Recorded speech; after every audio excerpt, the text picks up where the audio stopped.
Keep the plate in the dark. Fingerprints on porcelain white. A hollow bell in my chest and a jaw that never sleeps. I taste the room too fast. Every corner turns to need. The mirror swells my name,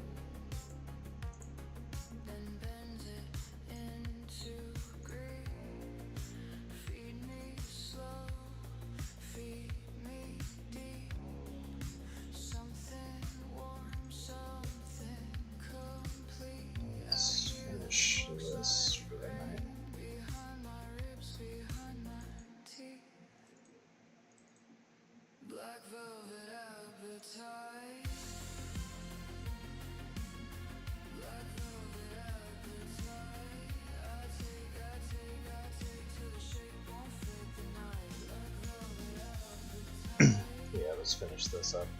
Black velvet appetite. Hold me down, hold me tight. I'm a feast that learns to bite. My coat pulls at the seams. My hands grow soft and pale. I drift through rooms like smoke, then sink where cravings trail. There's sugar in my Hello, hello. Hopefully you're able to get some rest. I wear the weight like fog, a slow and sacred snare.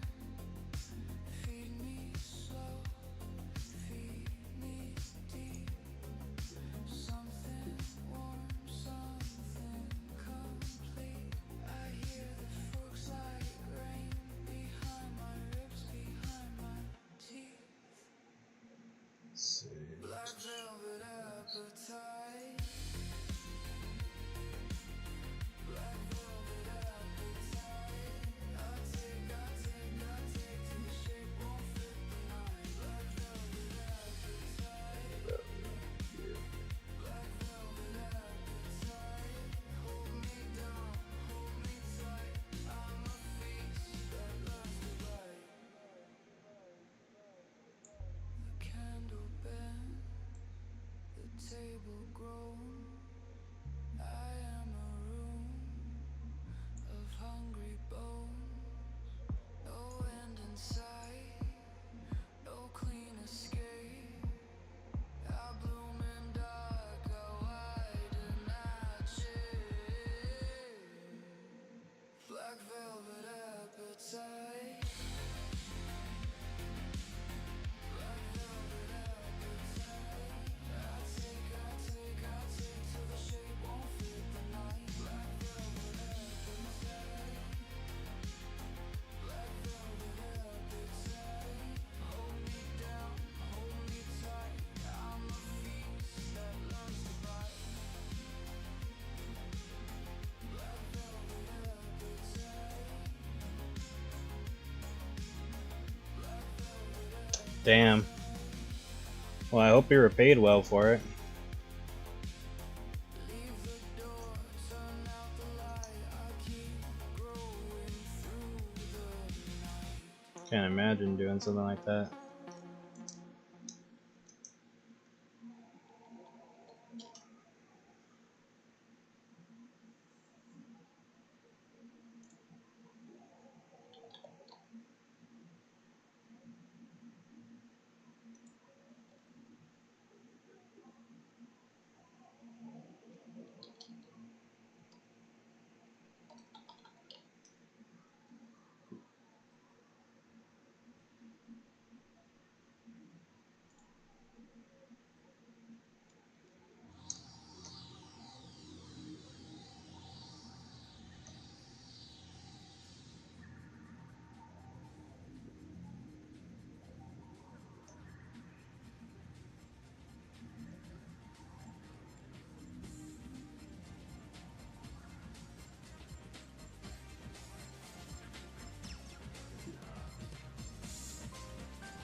Alright, you have a good night.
Hello, hello.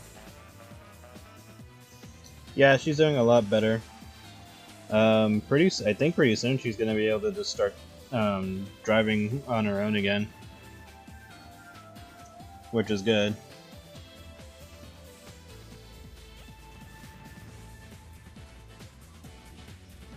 She said, according to the doctor, it's gonna be about a year for her to be full, 100% recovered. But she's pretty much almost back to being independent. Like every once in a while, she'll ask me or my brother for some help, but other than that, she's fine now, which is good. She had a really good day today.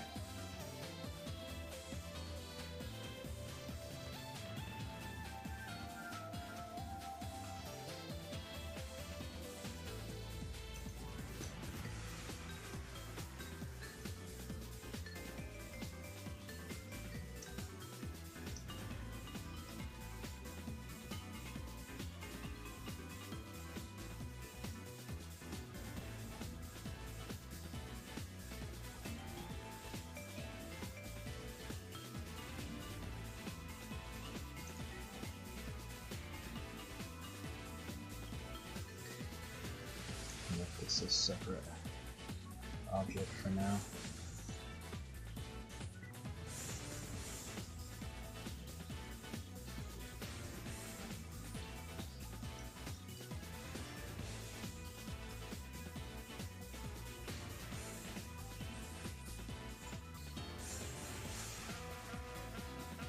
It doesn't really make too much sense.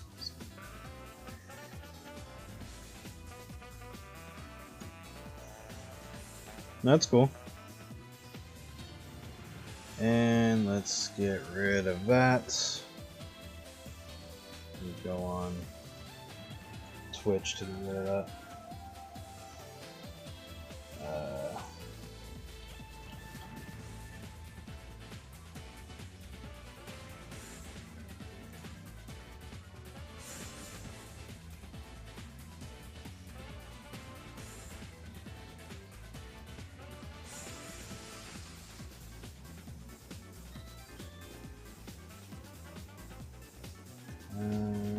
And it is gone.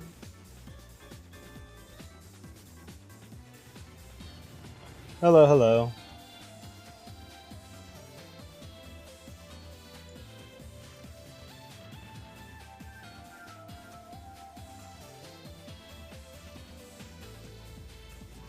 Hello, welcome.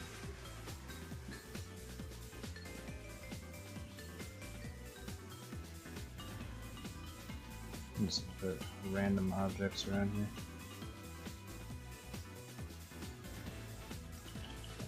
Not that random, but random enough.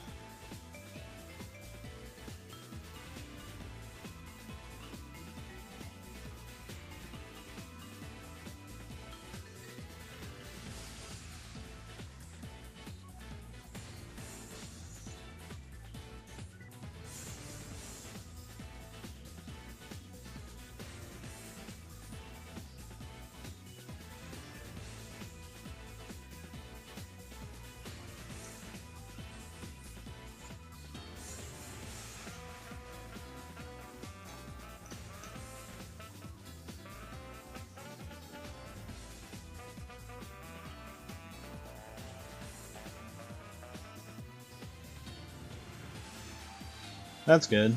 I should be getting to working on another page soon. I'm just going through the list, really.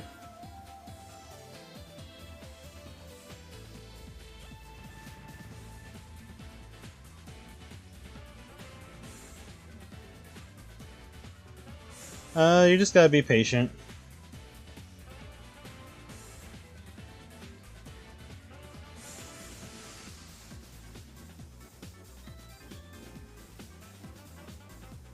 Try not to rush.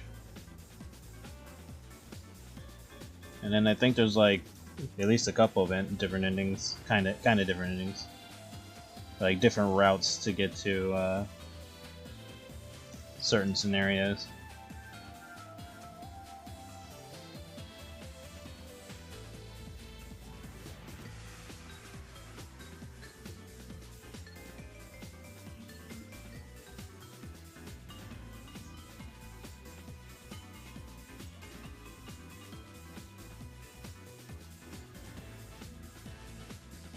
Like, which one are you stuck on?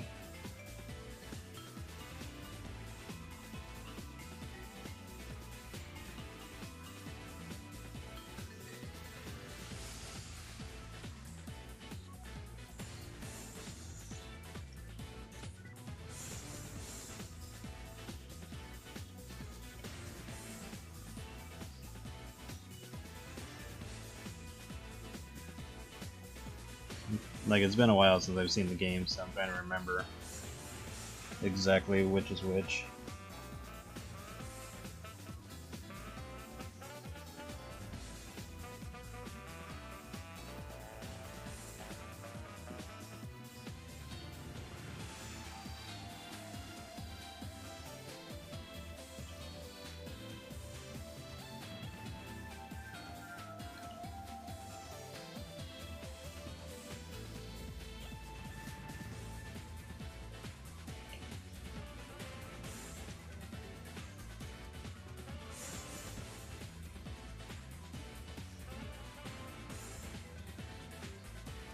Uh, yeah, you just gotta be patient and take your time, and just becomes one of those things where you gotta practice more with the platforming.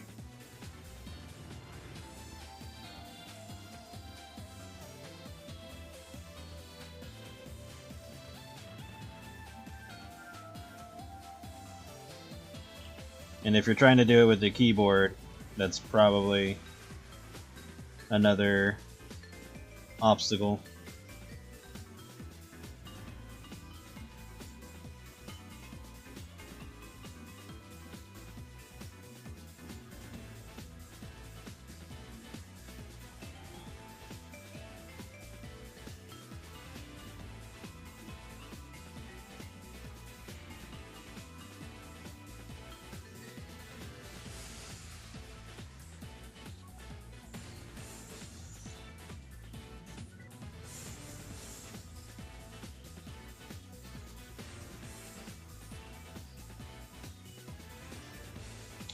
Yeah, you just have to understand how the wind physics work.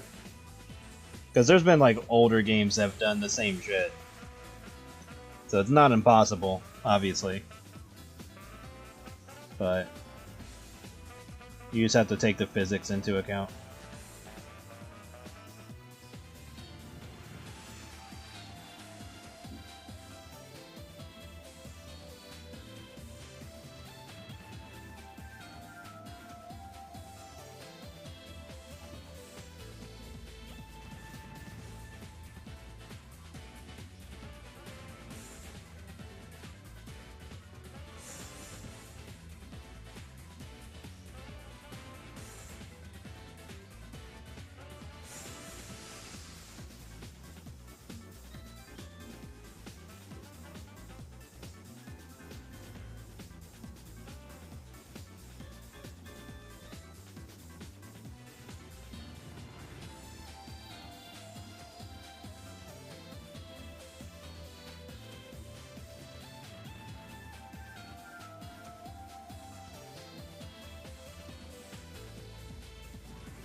That would be interesting.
What's Arrowverse?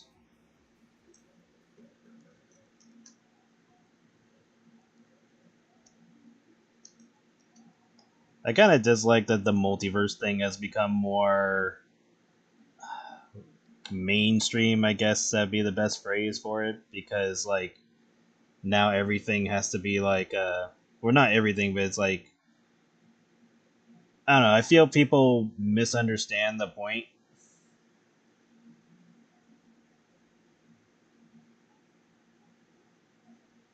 Or at the very least, it seems to be dumbed down to just like, oh, here's the Sonic verse, here's the Steven Universe verse, here's the Hell of a Boss verse. Like, I don't know, it feels like it got dumbed down somehow.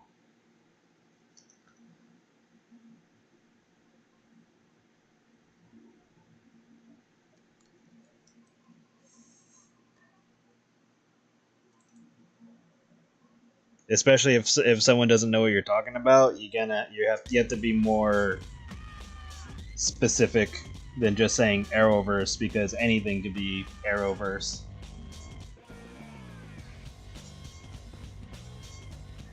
Hello, hello. Good evening.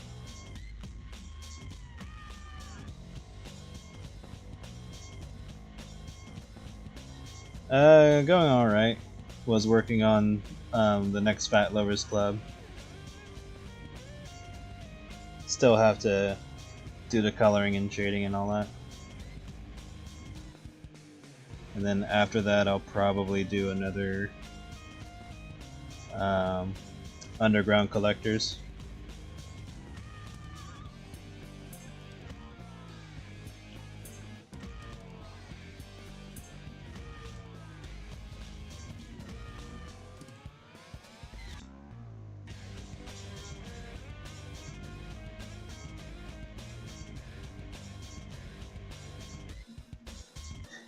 Okay, that's what I figured Arrowverse was, but I wasn't 100% because you could call something else that includes the word arrow as Arrowverse, and I wouldn't know what you're talking about. But honestly, I don't really think much of it because I don't know, like all it's really doing is just what DC and Marvel have already done in the comics. It's just combining their series together, and in this case, it'd be the live action series. So I don't think anything of it. It's the same thing we've always had.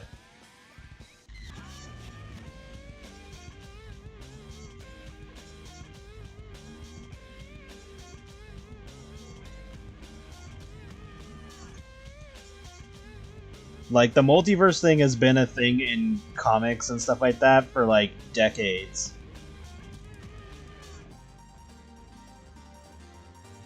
Like before the movies type of decades. Before the cartoons. Like it's been around since forever.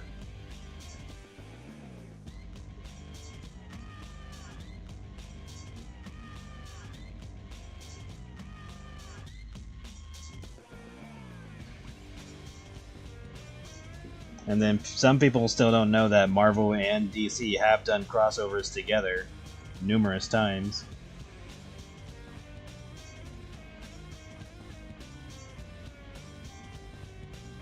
I have no idea what the hell I'm doing right now. I'm just coasting.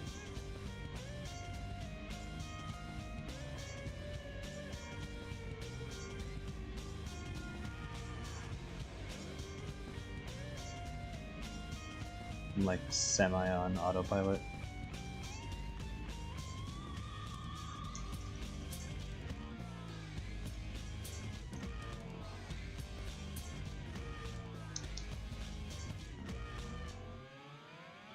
Hello, hello.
I'm not excited, but I'm interested in seeing it.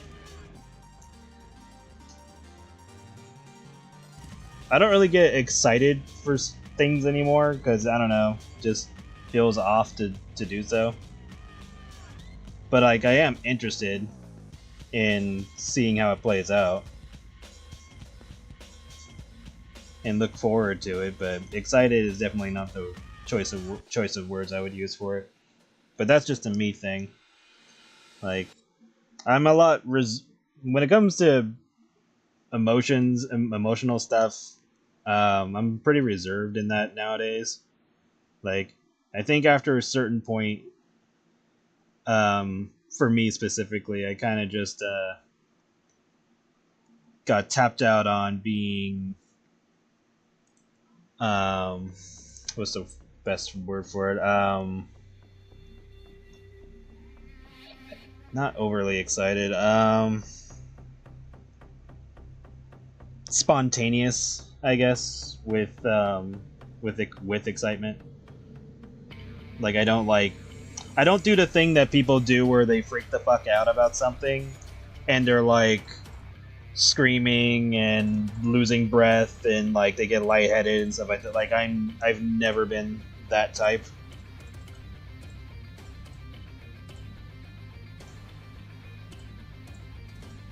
And a lot of the times it feels rather fake.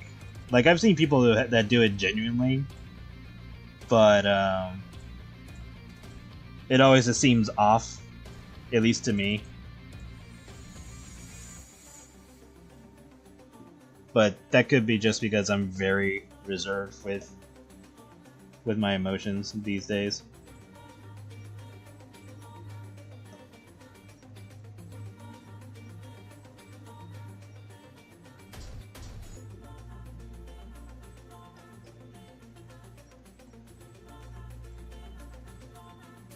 But yeah, like nothing against people who are genuinely like excited and stuff like that. But I don't know, just there. It just at least when it comes to like streamer or not streamers, but reactors and stuff like that, it always feels performative and fake, and that's probably one of the other reasons why um, it seems off to me is because a lot of the time people fake it.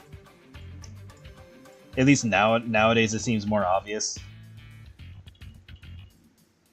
But but yeah, at least after a certain point in time for me, I just became more reserved. Like when I do see something that's like, oh my god, I can't believe this is happening, or yes, this is coming on, or this is gonna be a thing. I do get excited. I just don't have like an extreme outburst of excitement.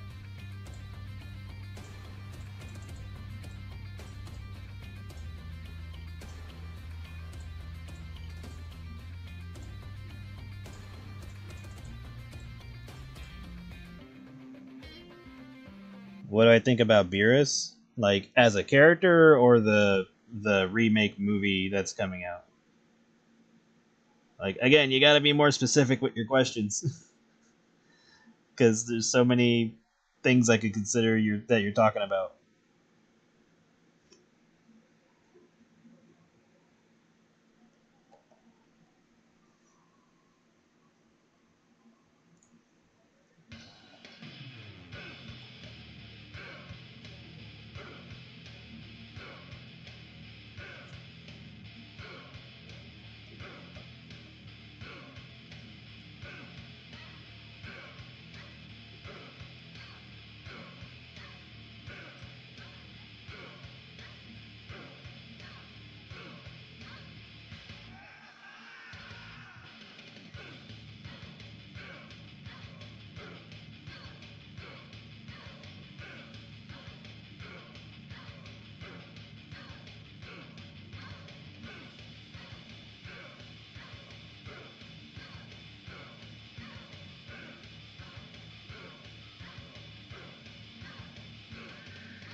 I know where Beerus is from, but are you asking me my opinion of the character or my opinion of the movie that's coming out?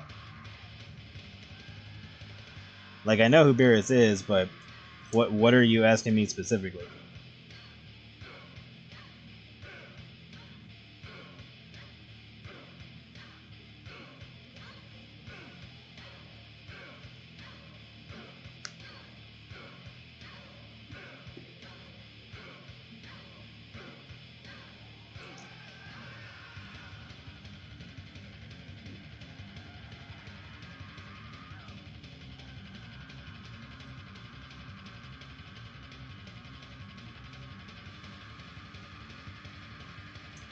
The character? I mean, the character's fine. Uh, nothing really nothing really that interesting about him unless they capitalize on the whole Ultra Instinct thing, because apparently he knows how to do it, and they never really capitalize on making him more than just a goofy character after his initial appearance, unless the remake does something about that. Because the remake has to do something, because if they're trying to make Dragon Ball Daima canon, then they have to redo the Beerus movie to explain why Goku didn't use Super Saiyan 4. Or if they're gonna like rework how Super Saiyan 4 functions, or I don't know. Like, I feel the Beerus movie is only going to work if they either ignore Daima or have to retcon whatever they established in the Beerus movie. And as for Beerus as a character, I think he's cool and all, but I hope they do more with him, because once he did his like initial thing, he hasn't really done anything since. And at least in the manga, they've shown that he is capable of basically being the strongest out of all the gods of destruction. But they never focus on the universe that is the strongest, because I believe Vodka's universe is the strongest, which is why his universe did not participate in the tournament.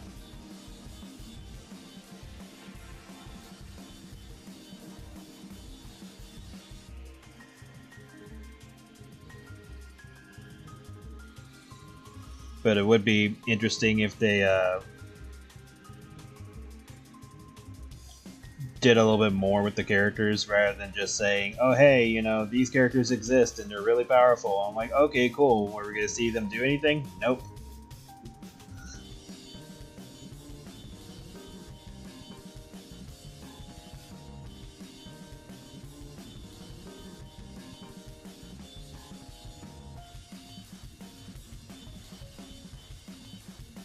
It always seems like he's kind of waiting for there to be a situation where he has to step in and do something about it.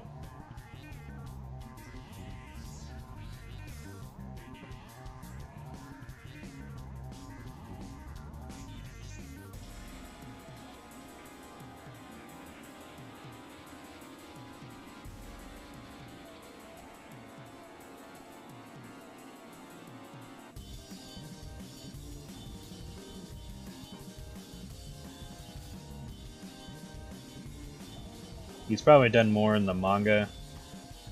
Like, I know there are some stuff in the manga that they didn't animate for the anime and all that. But in terms of like the later chapters and stuff, like with Maro, he's probably done a little bit more since then. But Maro, the only thing I dislike about Maro is that I wish they didn't just turn him into another fucking Cell lookalike.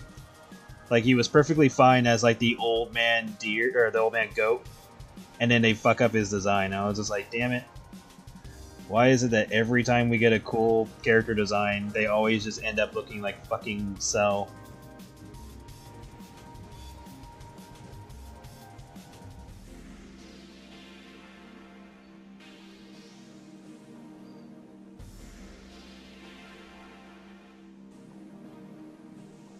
I've never seen Geek Reaper, so I have no idea.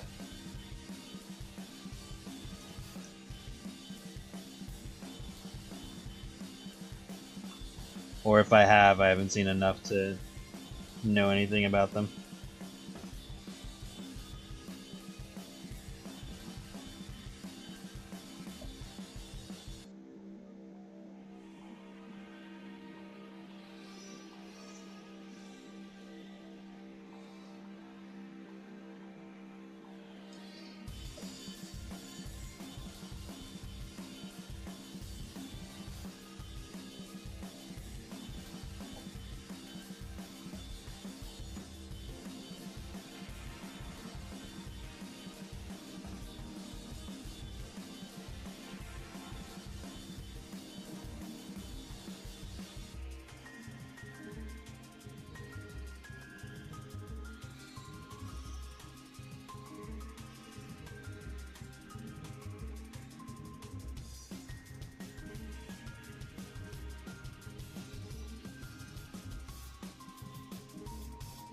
Yeah, but it feels lazy with that design. Because like the same problem happened with the original Cell. It's like, okay, his imperfect form was supposed to be the villain, the main look. But then it ended up getting changed to the second one and then the third one. And that's on top of the whole like Android 19 and 20 were supposed to be the main villains. And then feedback was like, really? An old man and a fat guy? And then it's like, okay, here's 17 and 18. And it's like, really? A couple kids? And then it's like, okay, here's fucking Cell. And then even with Cell, it's like, really? A bug? And then he looks the way he looks with the perfect form. And I'm just like, damn, let the fucking creator have his decision. It's like, what's the fucking point of fucking making things if you can't even make it the way you want to make it? That's probably why he forgets half the shit that he's made, because most of the time he has to change it.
Oh, Z, yeah, I was drawing her. I just decided to work on this first since it's been on the back burner for a bit, and then I'll get back to working on Z again.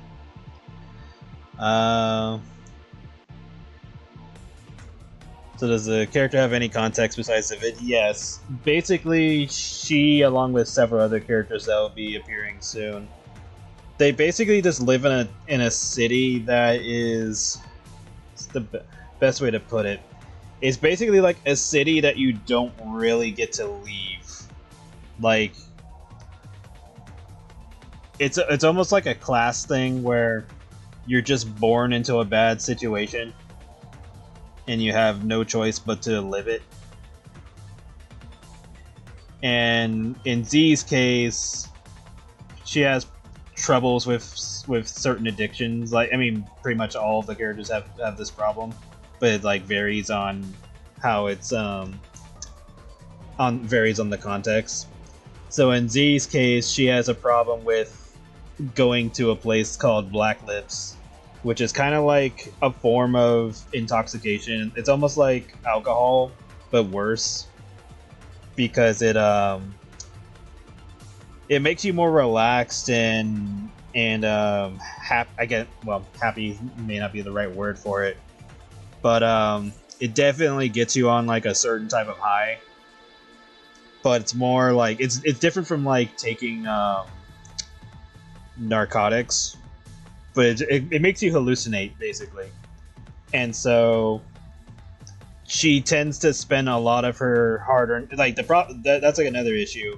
Making money where she lives is a challenge because the work there is almost non-existent. So either you already have the job that you have and you get paid however much you can, or you do whatever it is you got to do to survive. And so in her case, along with some of her friends, it's pretty much, sell yourself type of thing. And even when, and like, she has like an apartment and stuff, but sometimes paying the rent there is a huge challenge. And so there might be situations where she just won't be able to go home. And it's not like getting kicked out type of scenario. It's more like because the city there is a person that owns the city itself, and it's in what the what happened to the Great Beast video that I put out. You'll see like a large mansion that's on top of a hill. The owner of the entire city lives there.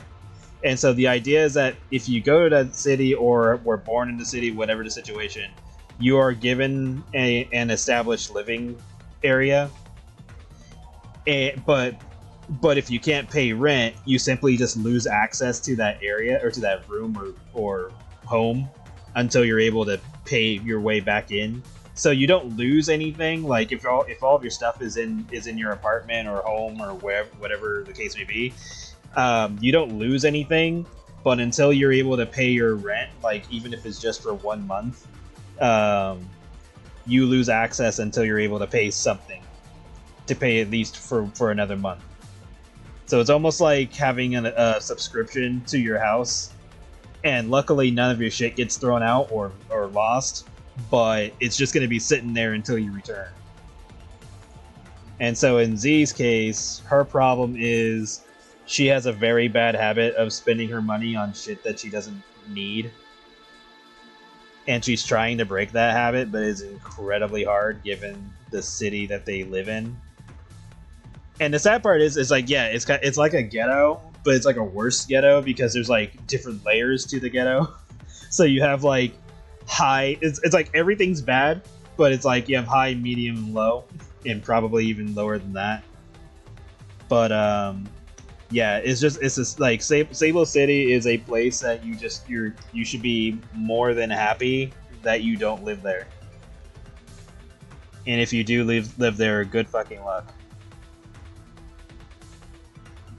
And like the owner of the city could make things easier if they wanted to, but they are amused over the struggle of the people. And it's not like a "oh, I'm richer than you" type of thing. It's more like "I want to see what you do" type of thing. They're basically a sadist, and they want to see what lengths are people willing to go to try to make their own lives comfortable.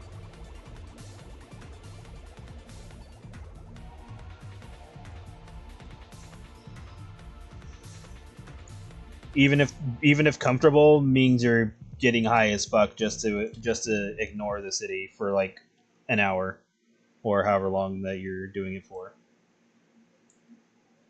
So in Z's case, sometimes getting drunk at a bar is better than going outside and trying to figure out how she's gonna make sure she's not on the streets for the next couple of days or however long.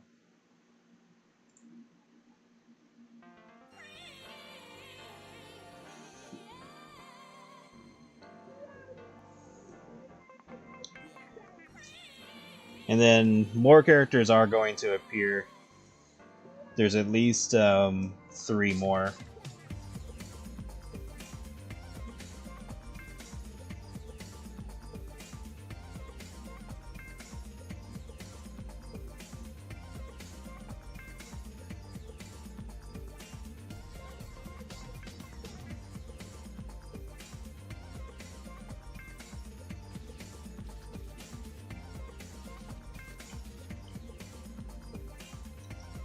But yeah, the Grand Feast trailer, or not trailer, the Grand Feast video, um, I want to say it's canon, but it's a little hard to place. I could say it's more of a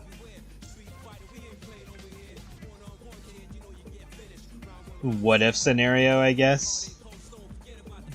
Like, it could be canon, but I'd have to like make more context to how she would get to that scenario, because it's like semi out of place, but it is doable. Like, I can make it canon. I just have to put in the work to make it canon.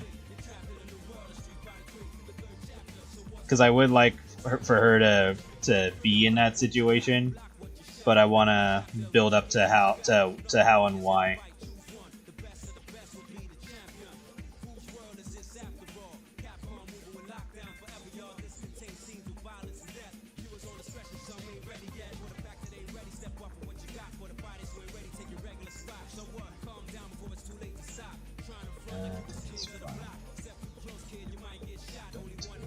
Super overboard about this.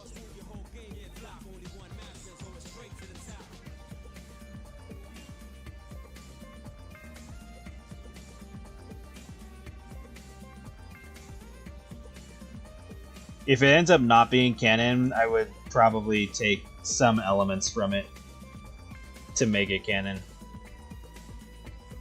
But obviously it was done for fun before I started thinking more about it. But I don't mind making it canon. I just wanted to make it more. I wanted to make more sense if I do make it canon. Alright, I think it's enough throwing in random nonsense on this.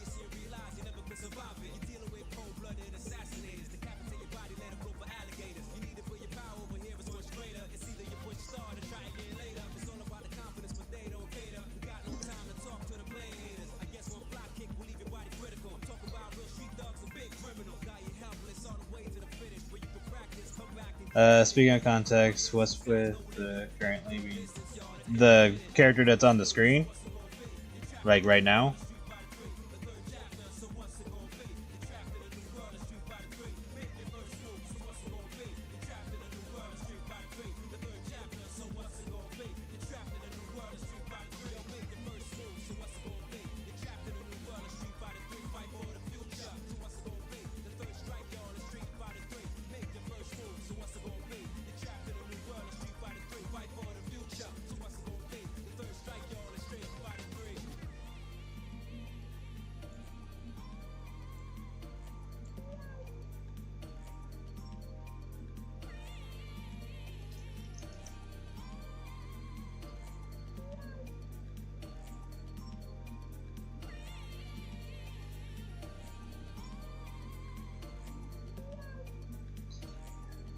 This is Bacon. She's from the Creamfield series. Basically, she's just a doll that's supposed to help. The best way to put it is that she's here to help put all of the Creamfield characters back together again, because originally they were one entity named Rainbow Passion, who was the original god of death. But due to her body being shattered into pieces, that role has been given to another character. So Rainbow Passion will be given a new job once she's put back together. And so far, Eden Fig is the only. Well, Eden Fig and Blueberry Jam are the only ones that are aware that they were one entity. But but it's like a mission to put them all back together. Yeah, because there's, I can bring this up. Let me just put it on screen for a moment. Open, do.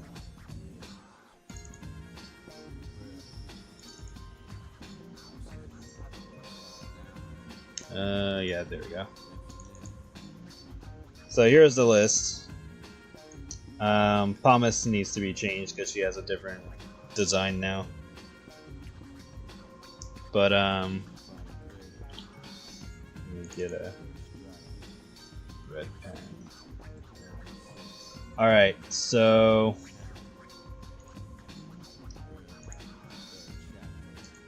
hold on a moment.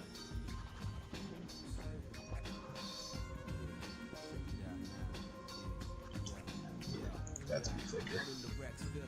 All right, so the bottom 5 are unrelated to the main cast.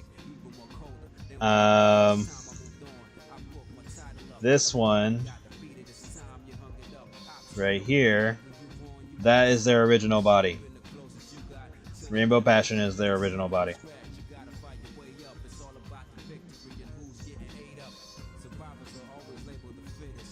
Yeah, a lot of the attention is being focused on. Let me grab another color. A lot of attention is being focused on just the top 5 for the most part. Once I get through all of their major story or like solo stories and stuff like that, I'll start focusing more on the others. The others aren't gonna get that long of chapters and stuff like that because they're all just kind of doing whatever shenanigans they want to do. So there's nothing really to focus on that's like story relevant. I will say that the closest one that has like any actual relevance to the major story would be Eden Fig, because like Blueberry Jam, they are aware of their situation and are trying to instigate it more, or trying to like fix it. So the others are basically just like very quick short stories that'll happen. So like each of their chapters will probably just be like really quick and immediate. But after that, it's mostly just the focus of putting them all back together. Bread, bacon, lettuce, tomato, and cheese are just there to further the cause. And then Rainbow Passion is the original form. So once she's back, then that'll basically be the end of Creamfield. She'll do whatever she needs to do, and then we'll move on to the next thing after that. So yeah, that's literally the whole case with them.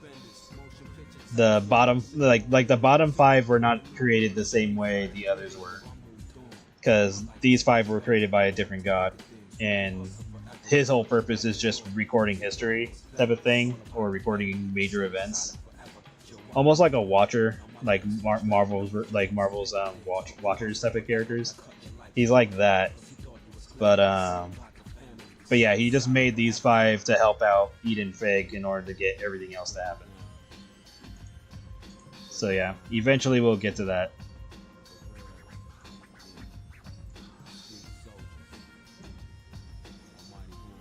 Like, that's the idea, at least.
soldiers to bury. You know we just clicked in and made you realize this game is twice as hard. You see that with your own eyes. You're on the way to choose your type of life, cause you gotta. I tell you from now, we fight over be the hotter. I know that you want this one. Just practice. Just challenge me when you're ready with your tactics. High punch, spin kicks, watch your back split. I see you in the air when I make you backflip. Select to make your first pick.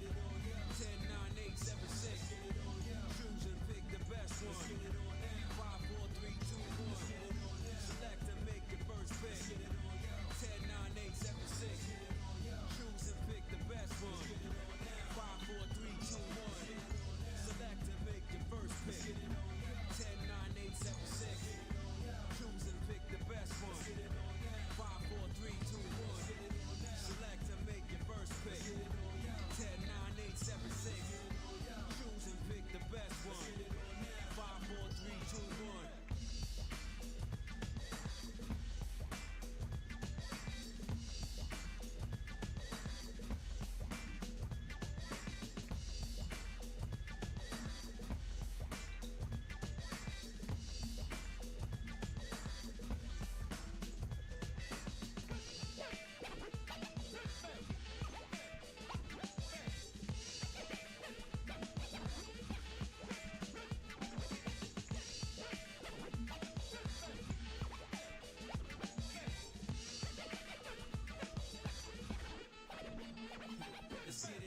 Select to make your first pick. 10, 9, 8, 7, 6. Choose and pick the best one. 5, 4, 3, 2, 1. Select to make your first pick. 10, 9, 8, 7, 6. Choose and pick the best one. 5, 4, 3, 2, 1.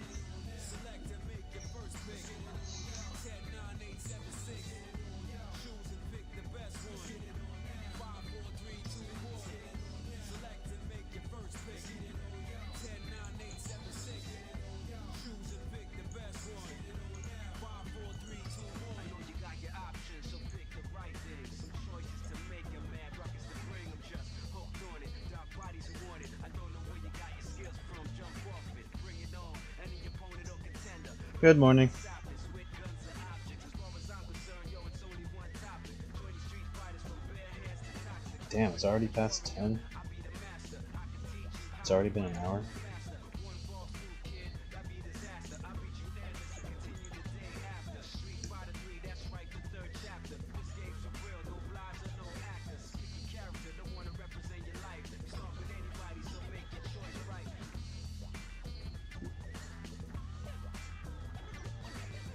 I know, right? Last night was hot. Like, I managed to get some sleep, but it took a while. I think I sleep more during the day nowadays than I do at night. I mean, I've always been a night owl, but still. My sleep schedule is shit. It's always been shit.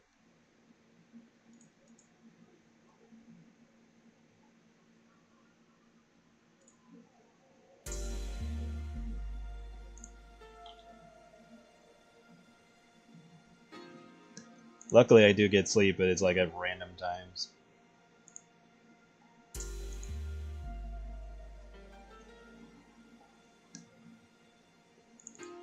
Probably still not a proper amount, though. I'm hard-boiled, past the point of petrol. I drop these lyrics for my people in the ghetto. I keep the flavor from night to morning, just like an alkaline. I'm mostly nocturnal, but like again, my sleep schedule is like all over the place. So I'll sleep at night, I'll sleep during the day, I'll sleep at like bizarre times. Because like I don't treat things as like night and day anymore, so it's kind of like whatever. Like the day is the day to me. So night and day is kind of irrelevant, other than what's open and what's on at during those times. So that's kind of it.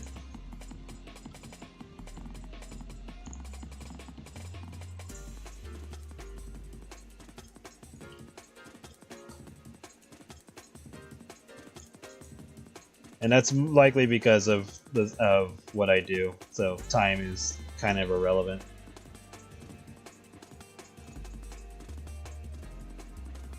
and it just boils down to, am I tired or not?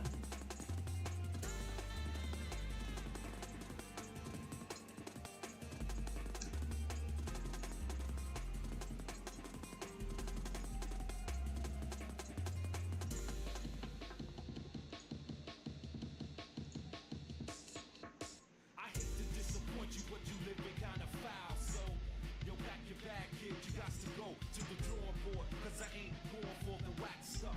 You best to sack up before I bring the Mac up. Then take shots like that Jamaican kid they call Ross. I get A history of cat numbering. Yeah. Yeah. And it's all over the place because if I'm not trying to stick to some kind of schedule, then I just let myself sleep however long I end up sleeping for. And then most of the time, if I do sleep intentionally, it always ranges from like 1, maybe 2 hours. 3 if I'm feeling frisky, but that's about it. So I have very poor sleeping habits.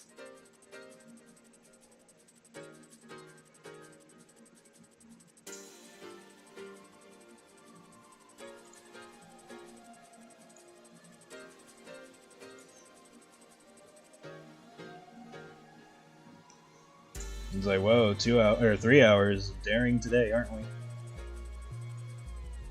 And it's mostly just because there's too much that I need to do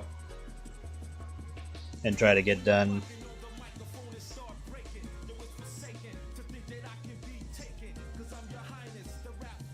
So, at least from my perspective, sleeping is more of a nuisance.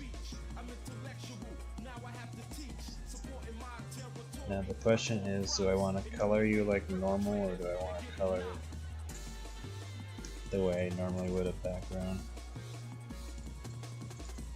And I'm just going to do it this way because this is not exactly an important shot.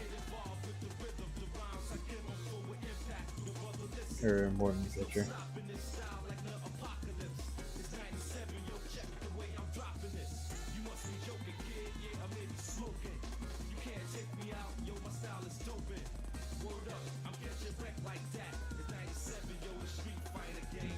See Windows later.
Thank you.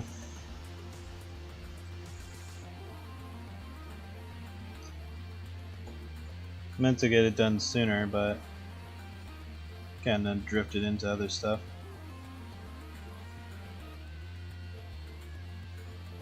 But should be getting it done tonight.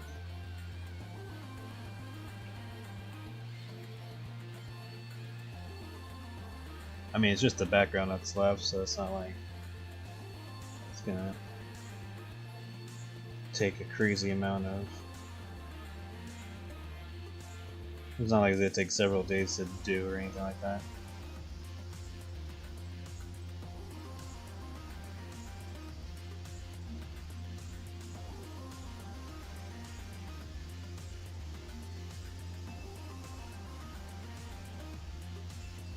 Oh yes. She's basically made to be a bit of a troll. Because she's fully aware that she's not going to exist once the events of the story is done. So she's just kind of like living to the fullest. So she's just being a little shit. She's like, what's the point? I'm not going to be here anymore. Might as well have fun with it.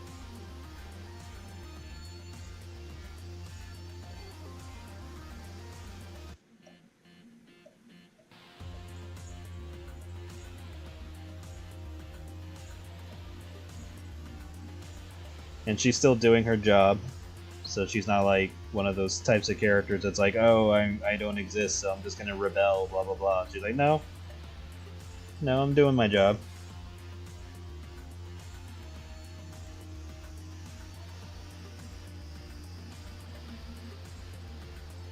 She's just gonna have fun while doing it.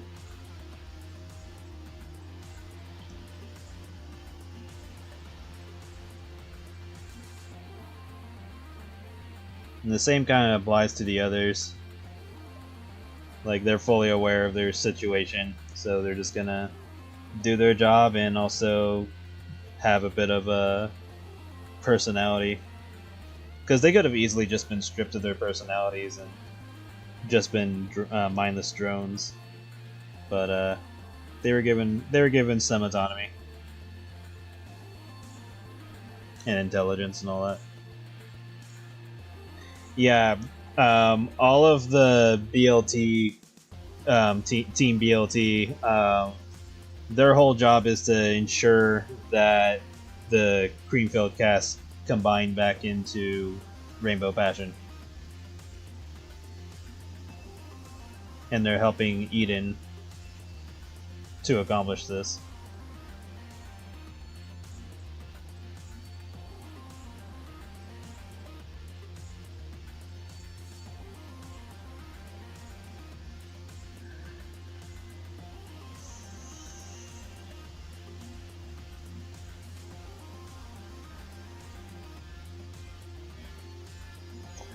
Arc 5 was good until...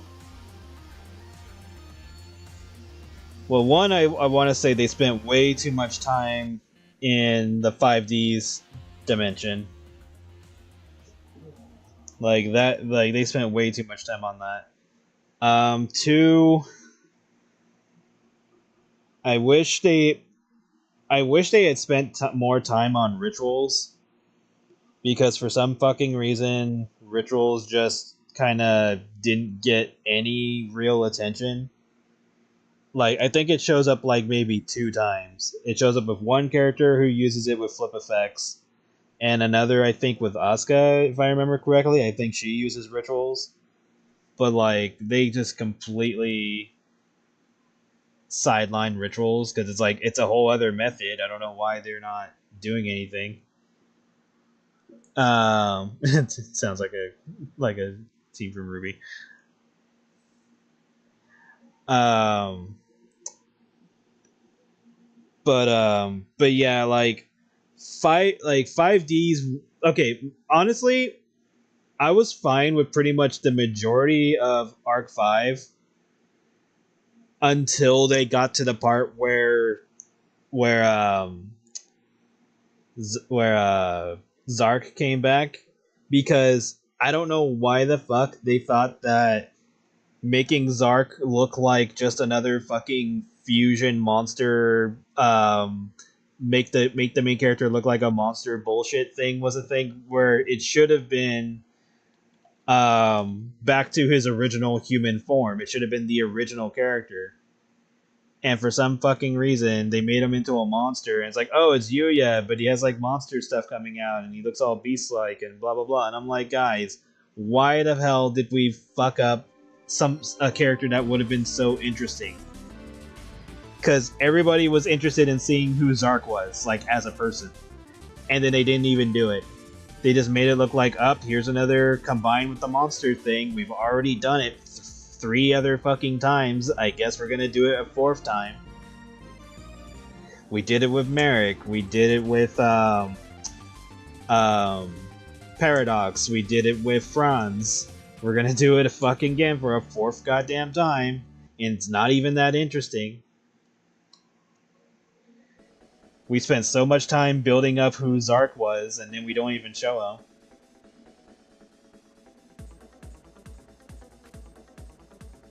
Yeah, I know. I know the ritual for Odd Eyes exists, but they don't give rituals any attention. Like the amount of time that they spent on the 5Ds dimension, they could have cut that in half and gave that to a ritual dimension. Even if the ritual dimension wasn't going to be like around for that long, they could have spent the time on it. They could have made it like a universe where everybody uses rituals, blah blah blah. Add in whatever plot that they need in order for them to even be there. Because let's be honest, half the time when they were in the other dimensions, there was no real reason for them to be there other than, hey, a villain who represents this faction may be here, and that's about it, really. But they could have spent the time to give Ritual some love.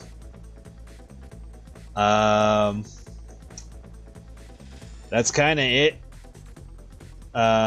I think Sora as a villain was much more interesting than him joining the team, because he had like that one moment where he was psychotic and then it never happens again, and I thought that was a sad trade-off for something that was really interesting. Like hell, if you had made Sora like become the main villain or something, that would have been interesting. I would have been fine with that. But Zark was definitely like the key thing. Like hell, you could have even had Sora get possessed by Zark, and that still would have worked if they had done it right. But yeah. Oh, so they're good. Oh yeah. Team BLT are technically the good guys.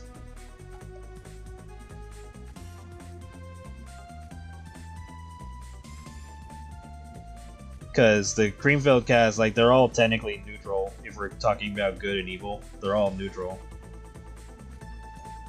And plus, you know, good and evil is more of a concept anyway, rather than a strict fact. Because to the gods, good and evil is not a thing. It's just, you know, they perform their functions. Like, the devil is only the devil because there needs to be something that's a representation of that role. Because you can't have one without the other. Because it's like, what is good if evil doesn't exist? Type of thing.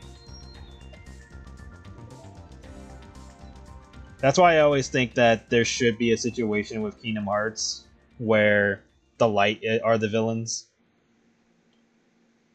Because we're constantly trying to deal with darkness, but we never really put in the time to deal with light. They get close, technically, but not really.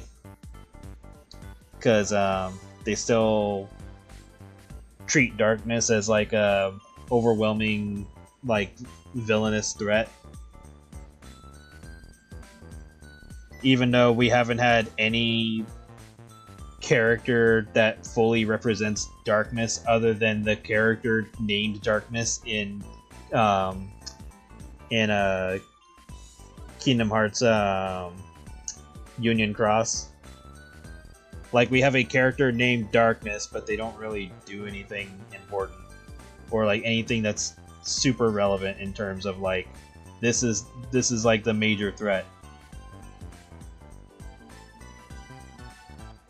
Like, for example, we don't have a main Heartless type of thing. Like, we don't have a main intelligent Heartless that is not artificial. Which is, like, another thing. They, like, put time into explaining that artificial Heartless exist, but then they don't do anything with that information.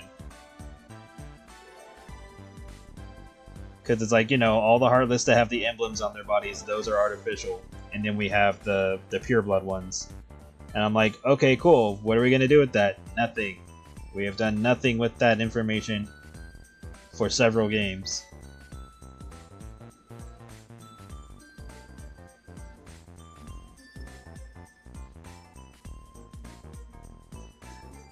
Morality is a mortal comes. Exactly. Without darkness, a world of light would be only blinding. Exactly. Yeah, exactly.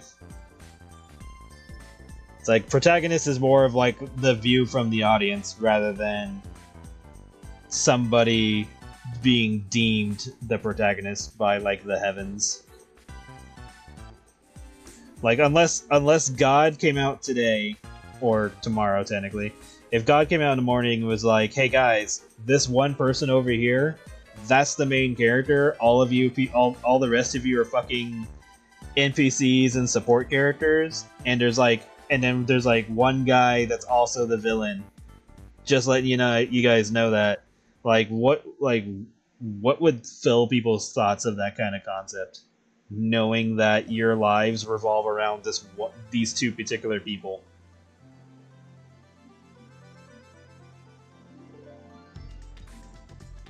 Like, that would be a fucking terrifying thought process. To know that everything you do is completely irrelevant because you're not the main character. It's too early for this, I know, right? Sorry. That's why I like how they did it in 14. Yeah, 14 did a really interesting thing where you became technically the villain. Well, you were like the villain, but not really. Because the light became a problem. And I'm like, yes, exactly. Because not everything is as black and white like that. Or, I mean, it can't be. Everything has to be in gray.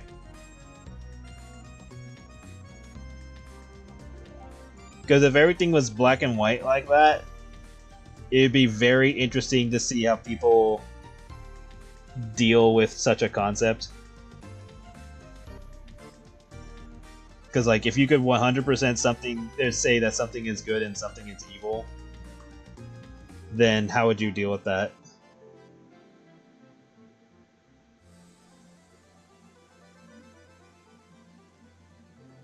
But again, good and evil are mortal concepts.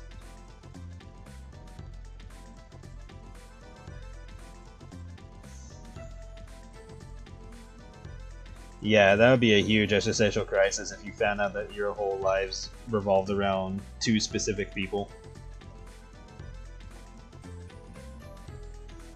And then even worse, if that was the case, like if your whole lives revolved around two specific people that were, air quotes, good and evil, it would also drum up the question, okay, so if you tried to interact with them in any way that would impede their progress, assuming that there's even progress to progress in, or like progress to move forward, would that mean that if you tried to do anything of relevance, it would just be negated?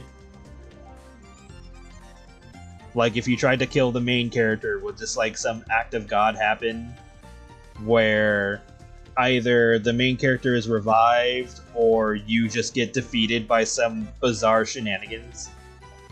Like, if you were to shoot them Would like something jump in the way of the bullet, or would your gun jam? Would the person somehow dodge out of the way at the last second? The bullet ricochets off of something else and then hits you, and then you die. Like, there'd be so much bullshit to consider if that was the case. Like, that would blow anybody's fucking mind if that existed. Black and white, such fetching colors, aren't they? But...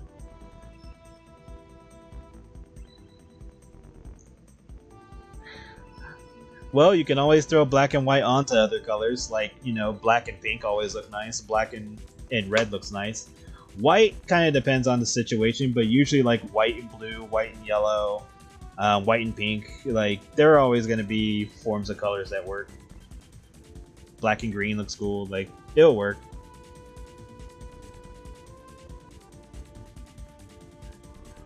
Imagine if Sanchi became self-aware. Jesus. Well, I mean, okay, if the concept of multiverse truly exists, then there is a universe where Sonic 2 exists.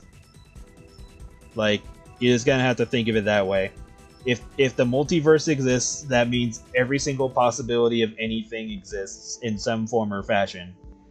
Meaning, you know, there's like the timelines where you succeeded in everything, the timelines where you failed in everything, the timeline, like, that's always been like another existential crisis thing where it's like, are you, like, if we're thinking about multiverses existing, here's the big question: are you the timeline that failed? That's a big thing to consider. Are you the timeline that is a failure compared to any other timeline of you that exists? Assuming that timelines are infinite, probably not. But if there's like only a set number of timelines, are you the one that's a failure? So what's stopping VOT from pulling their collective fingers out and cleaners? Not all of the Creamfield cast are in the same place yet. That's why. Like, a lot of them got scattered. And so they're trying to keep them all into one place, which is why Purgatory is needed. So they're slowly filling in the missing ones.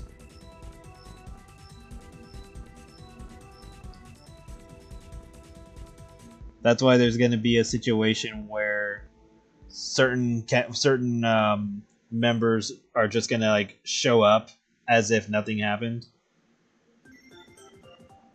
And it'll be confusing because some of the Creamfield cast will be aware of it. Like, Kiwi will be aware that there were supposed to be only the 5 of them, and now there's more. Because remember that in the beginning, Daylock expressed that there was only like 6 of them, because she was including Lemon Lime at the time. But then the numbers just started growing. And that's because Daylock is fully aware of how many there actually are, but she's trying to like keep up the illusion until all of them are together. Because the Creamfield cast are at the moment not attempting to leave Purgatory because they like being able to do anything they want. But it's slowly going to be more noticeable that something's off. Kiwi is already more aware of it. She might not remember everything given the events that have happened so far, but she's definitely aware that something's not right.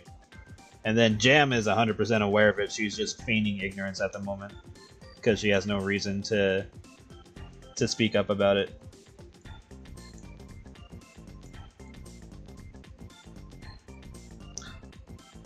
More so fan of Gray. There's a universe where we got the original Sonic movie and that is terrifying.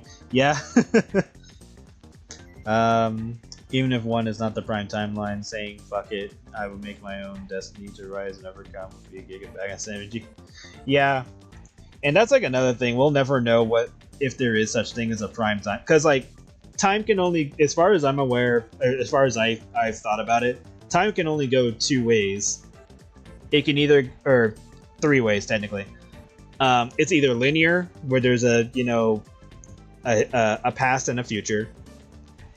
It's branching out, so everything becomes 50-50. So you have the timeline where something was heads and the timeline where something was tails. So you just have the 50-50 branching out scenario. And then you have the multiverse thing. Because obviously not everything could literally happen in both a linear or a branching out timeline. There has to be timelines where things just happen so radically different that obviously you would not have the same outcomes. It would be like, a world of bird people, a world of cat people, a world of robots, aliens, whatever. So it has to be at least those three methods. But yeah, it's like one of those things where when you really think about it, it's like, well, fuck, am I the timeline that's a failure? Do I want to keep up what I'm doing and make sure that I'm not in that situation?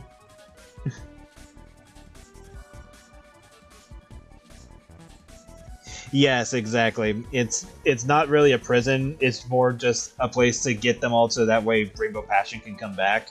They just told them that they were being banished here as a punishment just to make it more believable, so that way they're not like freaking out about why they're there type of thing. It's more like, oh fuck, well I gotta spend however long I'm here for, or oh I'm being punished, I guess I'm stuck here forever, whatever. And then they just do whatever.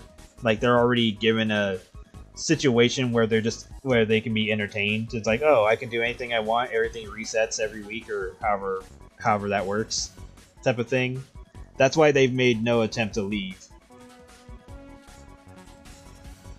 because they're all demigods. It's not like they can't attempt or try to leave in some way, but they make no effort because they see it as, oh, this is our punishment, better to not cause too many problems that the Celestials would give a shit about, not realizing that it's all fake. That's why at the end, or towards the end of Kiwi's comic, you see that their environment is cardboard looking and static, because parts of it was falling apart when Eden and Kiwi were interacting, and Kiwi had her celestial eye showing.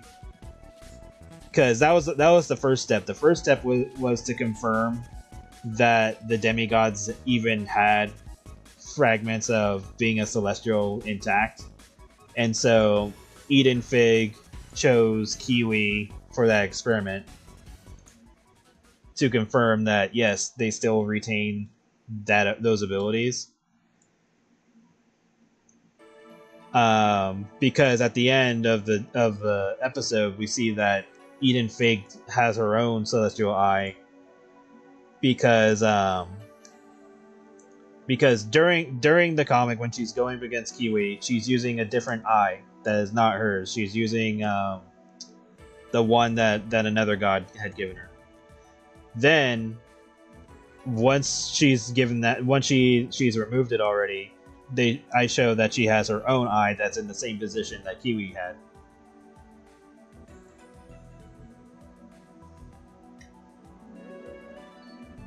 So the first step was just to confirm that all the demigods retained the eyes. Jam likely has it already. Like, she doesn't have to do anything special to confirm it. She just has it.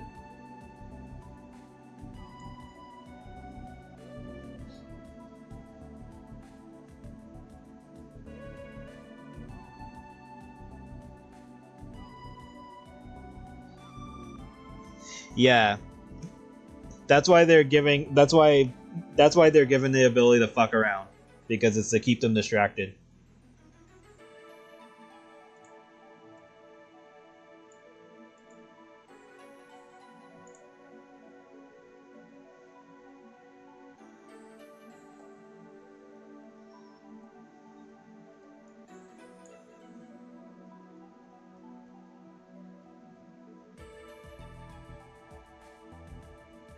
Yes. That's why Yorjadov came to visit. That's why Daylock proceeds to keep it to keep it looking like a punishment. Another god is interested in recording these events, so they want to see if Rainbow Passion can even return at all. There's likely other gods interested in seeing what happens. And then since there's another god that is the replacement for death, because Rainbow Passion was the original god of death, but since she's no longer around, another god had to take up that mantle, which is why Rainbow Passion will get a different role once she returns, because the role's already been handled, so she has to be given something else. I mean, I can always make it the other way around, where she gets her position back and the other god is given a different role, which probably would make more sense, honestly.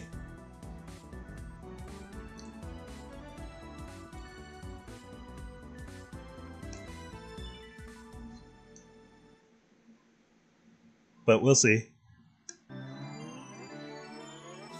Because right now Rainbow Passion getting a different job is the idea, because that would also explain one of the bonus comics that I did that had to do with tiny pets, because it would explain that. But I could always change it and make that bonus comic still remain the same, because I can always make it so that the other character uses Jam as more of a statement, or Jam's look-alike, I guess would be the better phrasing for that. Why couldn't someone more powerful get the job done sooner if there was some urgency? Or it's probably because there isn't really an urgency for it, and that's due to Rainbow Passion's job already being taken by another character. Because if it was important, where it's like, oh shit, we need Death back, then yeah, it would be more quickly dealt with. But because it's already been handled in terms of importance, that's why there's no rush. But the other god that's assisting Eden is trying to speed things up a bit. He's not that powerful in terms of like their hierarchy, so that's why they're going with the method that they're going with, of waiting for all of them to get to one place and then instigate an event that requires them to get back together. Because the hard part is figuring out how to put them all back together. There's not like a concrete method of combining them. And you don't want to get into a scenario where you like destroy, I guess the soul would be the best word for it. You don't want to get into a scenario where you end up destroying what's left of Rainbow Passion. So it's better to put them in a situation where they willingly combine, rather than trying to force it.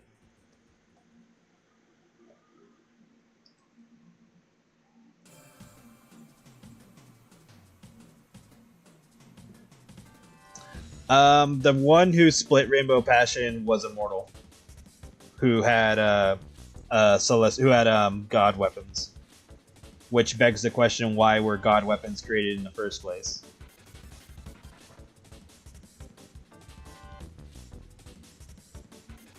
Because that was a scenario that came up.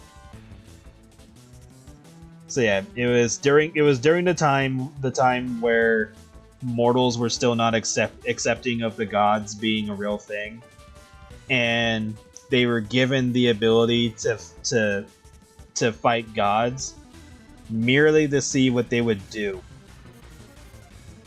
It wasn't like it wasn't like they've figured it out or overcame the heavens type of thing. It's like, no, we just wanted to see what you would do. and how the situation would play out, and it results in Rainbow Passion being split apart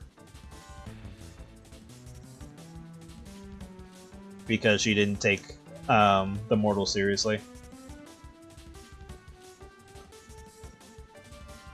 Because she had no reason to. She was a god.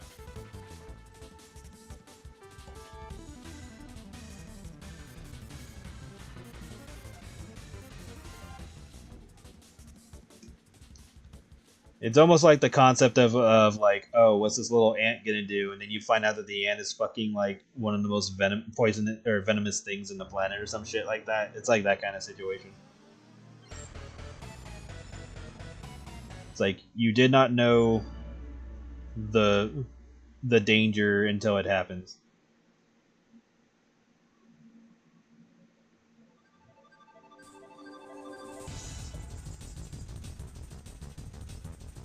They are definitely not in the universe that I've made, but the problem is that when... Okay, just to keep things simple, my character that's supposed to be a closer representation of me, of how I deal with things in the universe, I tend to throw in wrenches for the sake of seeing what happens. So I made weapons and stuff like that that are capable of killing gods, just to see if dumbasses are willing to actually fuck around with the balance of the universe type of thing. So it's like, you know, you have characters that are like, oh, you know, we can't let the gods rule us, blah blah blah, not realizing that if you take out specific gods that represent something that's very vital to, you know, existence, that can cause a lot of problems. So, like, for example, if you take out a god that represents death, what do you think happens to people? Or, like, people that did die? And stuff like that. It's like, are zombies a thing? Do people just come back? Are people essentially immortal? Because immortality can be an issue. Like, you might not think about it at first. You're like, oh yeah, nobody can die, and then you realize that everybody's using up too many resources, and now there's not enough food to go around because there's too many people and nobody's dying. So that's an issue. It's more like I want to see people fuck around and find out.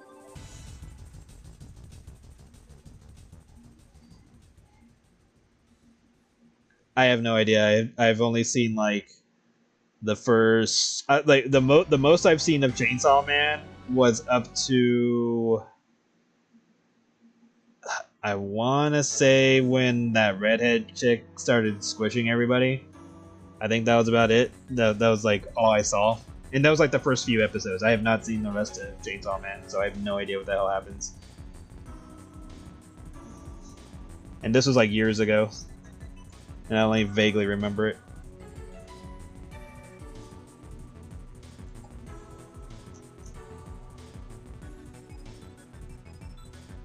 Yeah, exactly.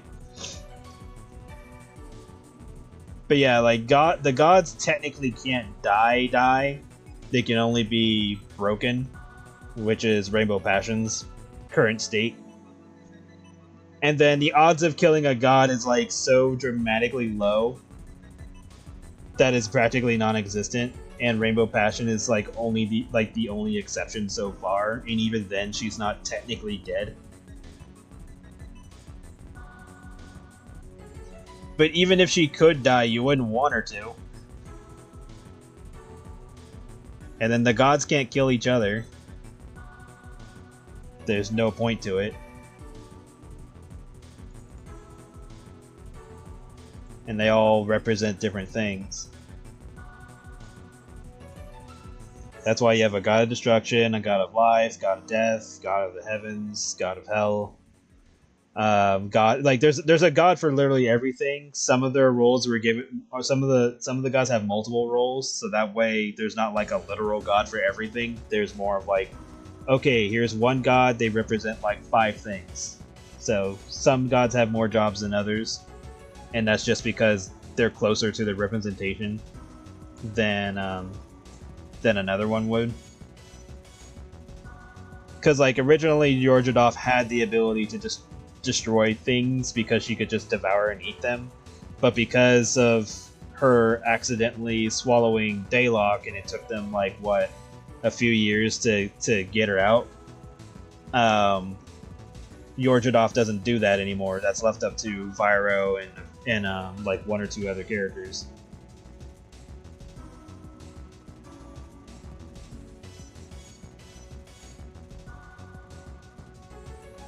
And then there's a god that's in charge of the Black Circus. There's a god that's in charge of Sable City. Like, it just depends on the situation. And then it's all, like, not solely focused on Earth either. There's, that's because the gods are all universal. They're not solely focused on Earth. It's just that Earth has like the better collection of. It's like Earth is a better. What's the word for it? Is it melting pot? Is that what I'm thinking of? I think that might be it. It's a better representation of like all species type of thing, but it's not like exclusive to Earth.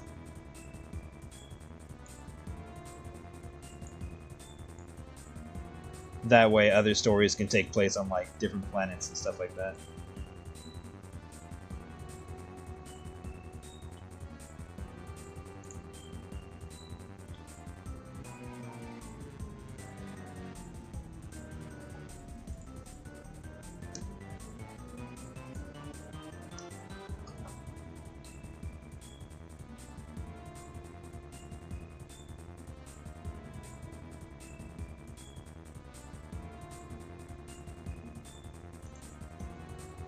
And then the gods themselves really don't care about what mortals do, for the most part. Because, like, the gods all think that the way mortals worship them is funny and ridiculous.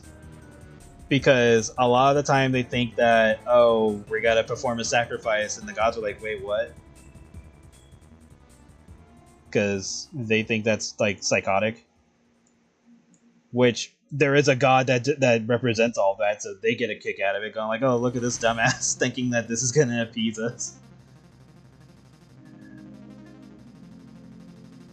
And then it makes no sense anyway, because even if praying to the gods or whatever actually did anything, you gotta take into account that, okay, you're only praying because you fucked up.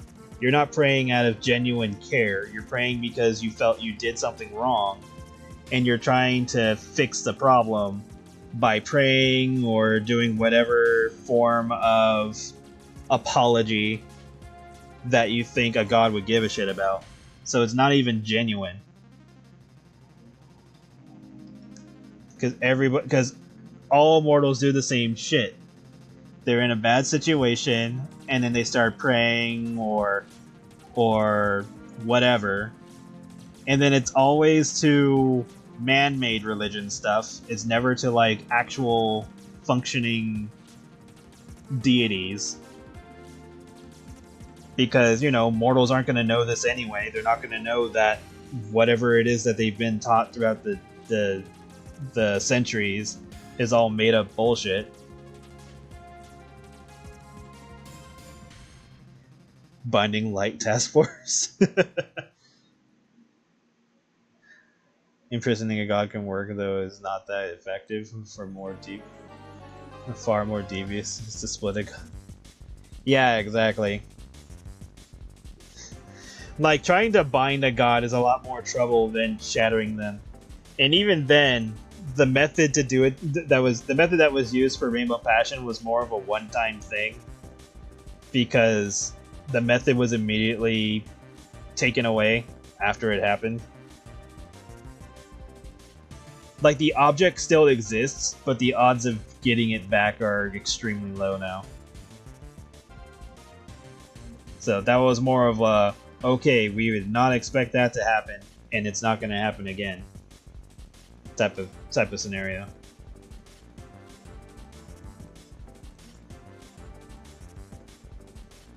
or if it does happen again, it's very interesting events would have to occur. But yeah, like the gods just find mortals humorous in terms of their attempts to think that what anything they do actually matters in terms of worship. And then the odds of them even noticing that they're being worshipped are also dramatically low, because again, you gotta think about this.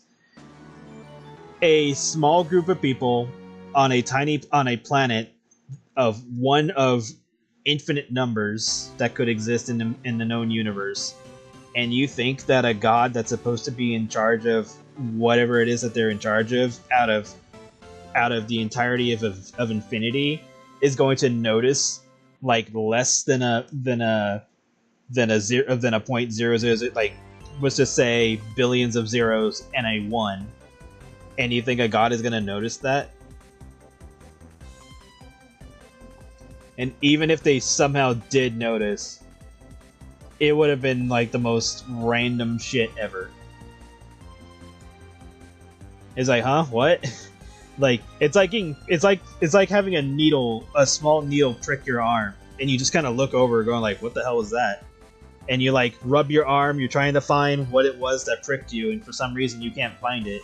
That's literally how it feels for a god. They like got lightly pricked and like glanced over to try to see what the hell that was, and they can't find it.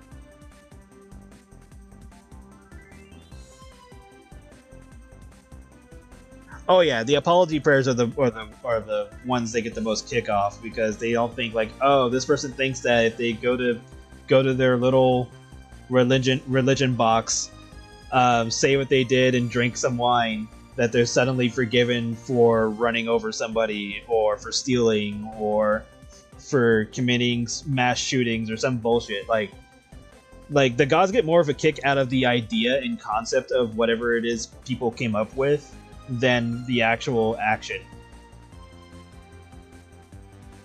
Can we shut up about sandwiches? I could see all the talk about the BOT making her hungry. That'd be funny. But yeah, that's why the idea of it is so ridiculous to the gods, because it's like, guys, none of this makes any sense. I mean, obviously they're not going to explain it because they don't care. But in terms of like the idea around it, it just makes no sense.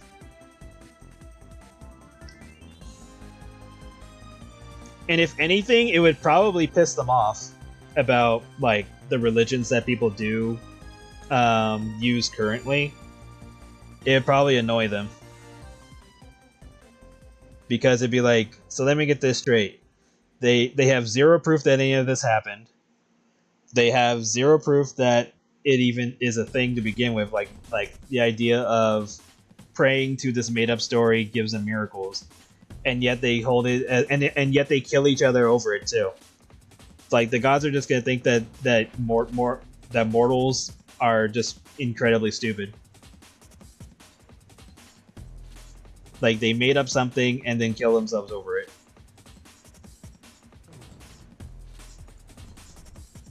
So as far as gods are concerned, they just think that it's like, oh yeah, it's an adorable story that you guys made up.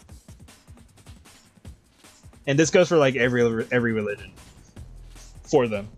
So it doesn't matter what it is. It doesn't matter if it's like Christianity, Buddhism, whatever. They don't give a shit. They just think it's all silly.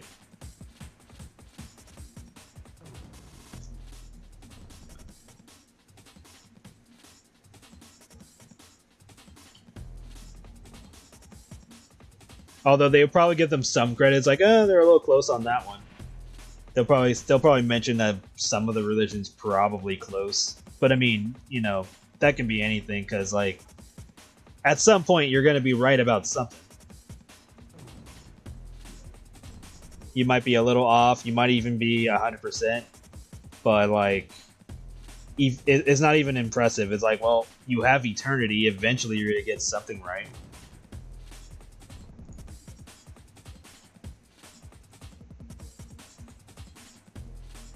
But even then, it's like trying to worship them or pray to them or summon them, that doesn't make any sense. So unless the methods are provided, it's all just it all just doesn't do anything. Which is why the weapon that was made to kill a god was put in just to see what would happen. And it's like, oh, well, shit, that's what would happen. And even then, it was like, so what was the point of this? Nothing, really. It was just to see what mortals would do. And of course, they would take the route of annihilating a god rather than anything actually useful. So it was all for nothing.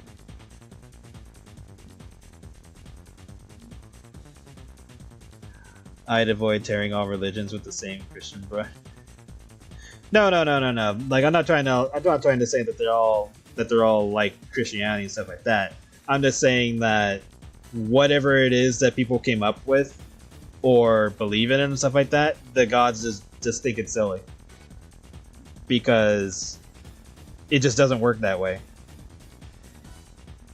And it's definitely not gonna do anything to like it's like those places where you just go and you toss in a coin, you ring a bell, pray, get like a little card or something. Like it's all those other types of things too. It's like whatever. It's like whatever little thing you come up with, it's all relevant to them. It doesn't actually do anything. And if anything, it's more of like an insult to humanity or to mortality itself, where it's like you're not giving yourself enough credit for the things that you accomplish, and you give the credit to something that doesn't exist. It's like when people are struggling in life, and then something good happens, and they give the credit to like whatever it is that they believe in. It's like, damn, you're the one that did all the work. Why are you suddenly giving it to something that doesn't even help you? Like that would intrigue a god as well. Of like, they can observe somebody, see them struggle, see them actually accomplish and achieve something, and then they give away the credit, or they give away their belief in themselves over something else that they think helped them achieve the accomplishment.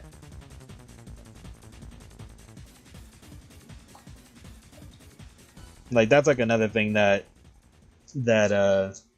intrigues the gods, where it's like, well, damn, this person pulled themselves out of the dirt, and then they don't even think that they did it themselves. They don't think that it was their own accomplishment.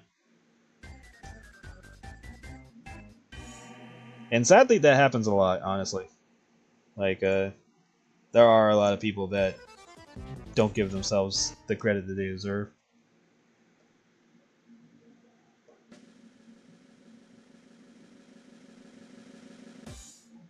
And it's not like a humbling thing. It's not like they're doing it to be like, to not like have like an overflated ego or anything like that. It's just they sincerely don't believe that they accomplished something on their own.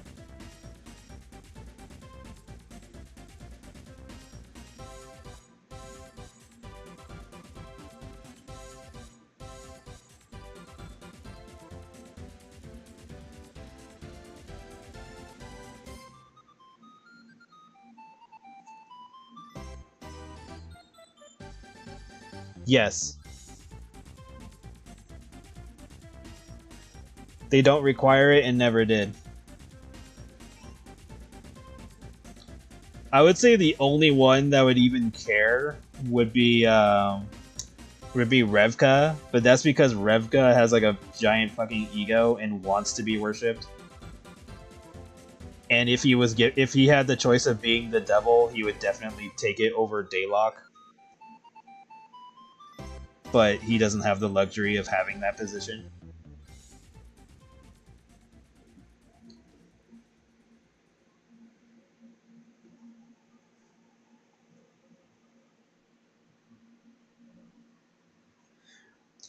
Yes, they exist as super beings and they maintain the existence of everything. It's like they're not supposed to be killed, because if they do, that just destroys existence itself, depending on what it was that got removed. It's almost like removing a concept, but not entirely. It's like if you remove the concept of I don't know, let's just say sight, then everyone's just blind. It's like, oh shit, we can't see anymore. It's like we know that being able to see was a thing, but now we can't see because some idiot removed our ability to see. It would be something like that.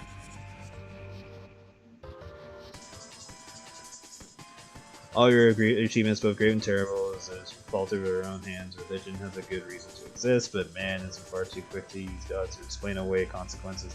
Yeah, exactly. Like, the gods could see religion as a good guide to help people who are in a bad place better themselves, because now they have something to focus on. Which is, you know, personally, I feel that's like their actual point of a religion. It's to like help guide somebody from a bad headspace into something more productive, something more reliable, something more useful to help them get through life. But to fully commit and throw away your own personal achievements, I feel is like a horrible thing to do to your own mentality. Because it just makes it seem like you can't do anything without the reliance of something that you feel is greater than yourself. And then you start, you know, making it seem like nothing you do is ever going to be good enough because there's something more powerful out there that controls your life.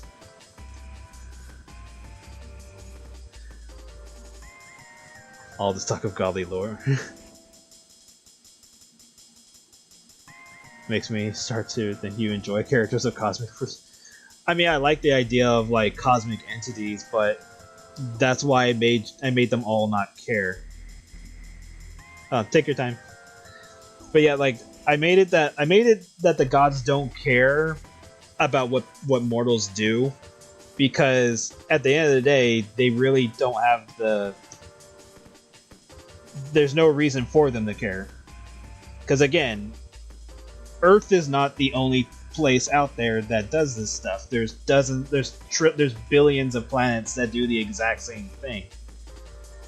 So for anybody to assume that the gods, or even if you're just thinking of one god, would care that you went to church on a Sunday is ridiculous. There's no reason for a god to care about something like that. Unless you believe in a really spiteful god that would get pissed off that you didn't go to church on a Sunday, there's no reason for that to even be a thing. And again, the gods, and like at least in the universe that I've made, the gods have no idea why you're doing that. It's like, why do all these people, like, if they, assuming they even paid attention at all, they would look at you and go like, why is everybody gathering in this place on these specific days? It's like, oh yeah, they come here every 7 days. And it's like, huh, why do they do that? I don't know. They all sit around, they all sing about something. They drink wine, well, in some cases they do, not all the time. And they give each other, and then they give the place money or currency.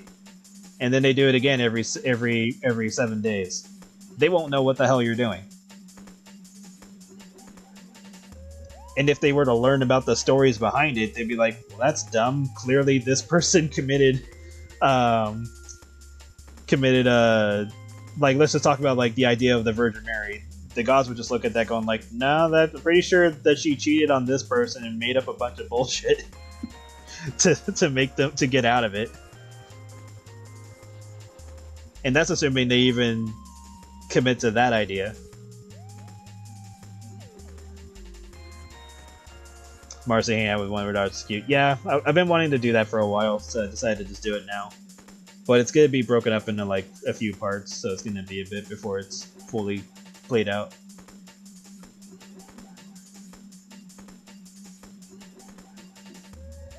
But yeah, like, that's the idea of the Celestials in my universe, is that they all have very important roles maintaining the universe.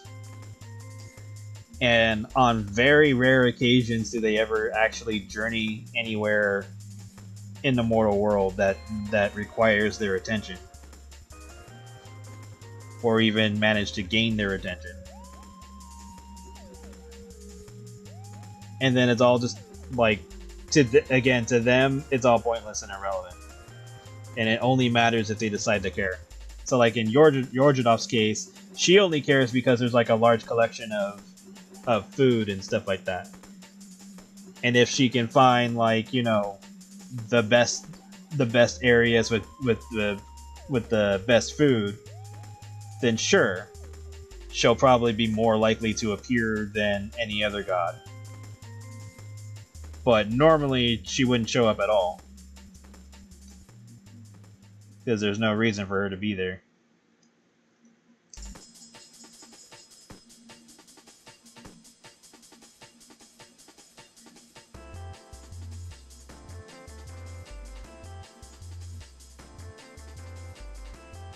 Yeah, exactly.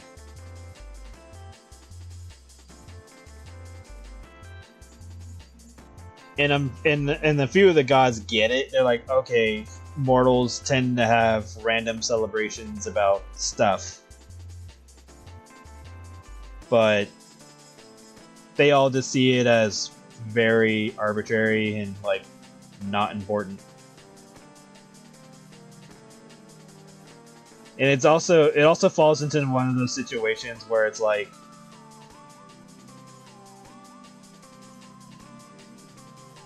it's like the story of a person in the middle of a flood saying that, you know, God will save me, type of thing. And so like a person with a boat shows up and says, hey, do you need help? And says, no, God will help me. And then a person with a plane will show up and says, like, hey, do you need help? And he's like, no, God will help me. And then whatever other third option there was. And then the person dies because they ended up drowning in the flood. And when they get to heaven or whatever, they ask God, hey, God, why didn't you help me? And God's like, I sent you a boat or what was it? I think it was like 2 boats and a helicopter, and you didn't take them. So there's like, you know, it's like that kind of situation where people don't understand that God as a giant deity opens like the clouds and comes down with a giant hand to help you is not a thing, or at least it shouldn't be a thing that you should be intentionally looking for. You should take whatever life actually gives you as a useful answer to your problems. It's like that situation. Like even if the Celestials were to help you, you wouldn't even know that they were helping you, because you would assume that something more epic would be happening if a god decided to help you. But in reality, yeah, sure, even if they did help you, there it is, but you wouldn't even notice.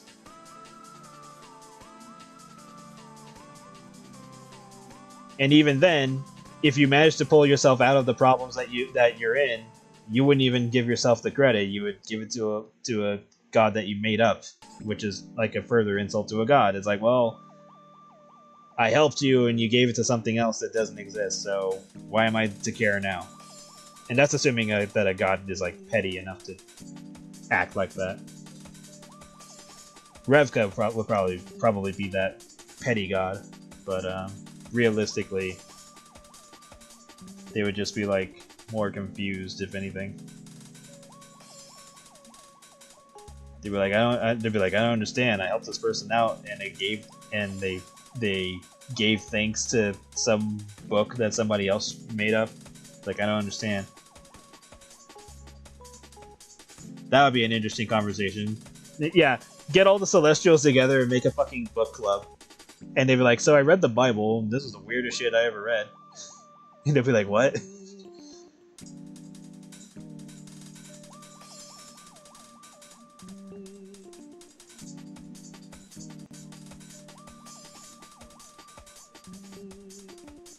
Pretty sure Plum wouldn't need help getting off, but she probably wouldn't mind either.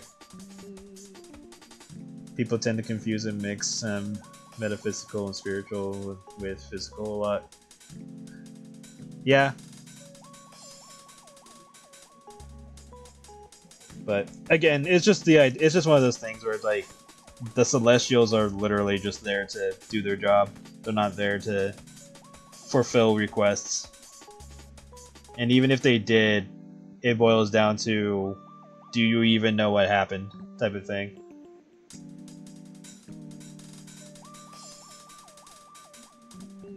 And then it boils down to if like the god feels a little miffed that they decided to help a mortal, and then they don't even get the credit for it.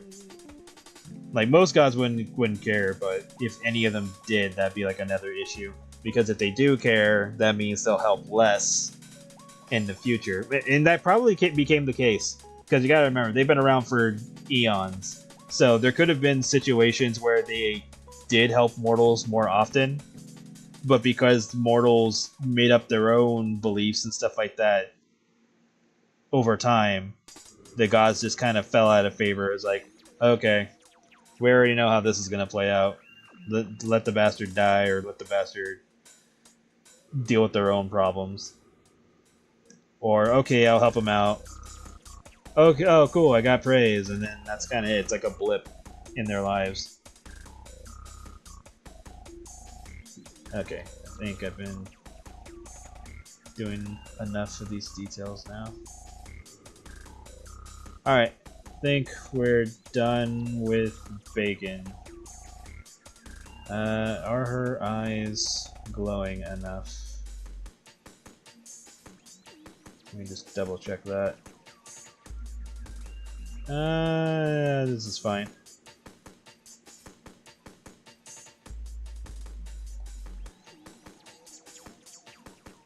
Alright, so that's all situated. We can close these. But yeah, sorry I went on a long rant about that. It's just, I'm just trying to hopefully clear up how, or at least a little bit of how the Celestials work.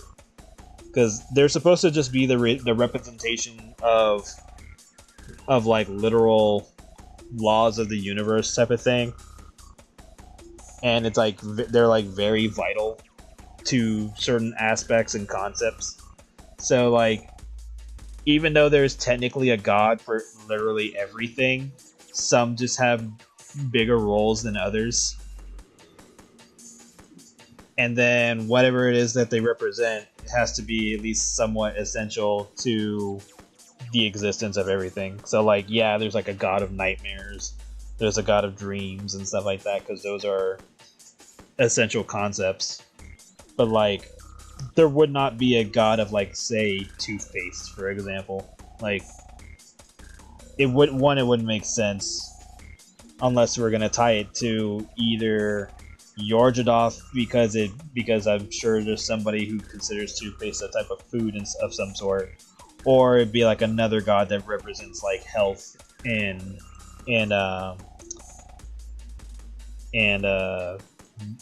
youth or something like that. So depending on the idea, yes, there is a god of it,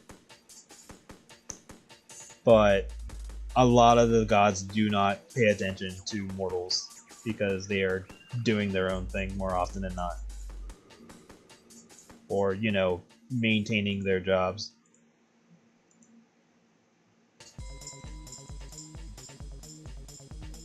That's the idea, at least. And no, I'm not trying to like boil down saying like in real life religions are bullshit type of thing. I may not personally care for them because I feel some of them or a good chunk of them take advantage of people in ways that people don't want to admit are wrong.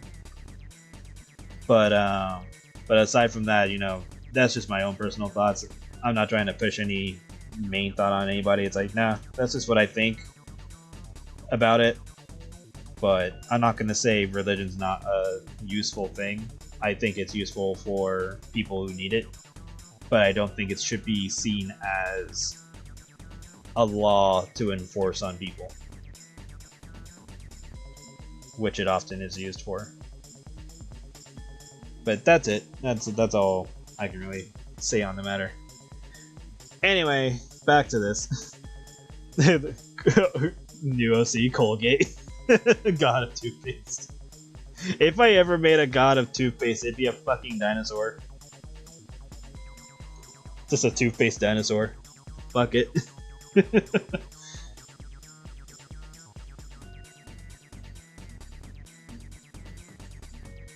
For Vor? No. Georginoff actually does that in mentions that in the comic. She talks about it to Kiwi that she accidentally swallowed Daylok, and she was like in there for like a few years, and it before she managed to get out. So yeah, that is a thing that Georginoff did.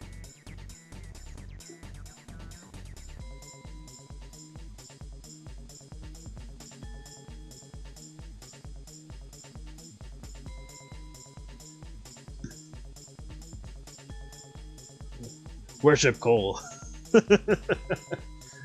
Maybe that would be like the next stream or something if I don't work on Z's artwork. I'll draw the toothpaste god. Oh my god. Okay, if I did do that, that would be like the joke god. It's like, oh, it's a god of toothpaste, and it's like, wait, what? And like the other gods would be like, wait, what? And it's like, yeah, here's the god of toothpaste. And then they'd be like, so what did they do? It's like, I am the god of toothpaste. I make sure your teeth are clean. And they're like, don't we have a god for that already? It's like, no, this is my job.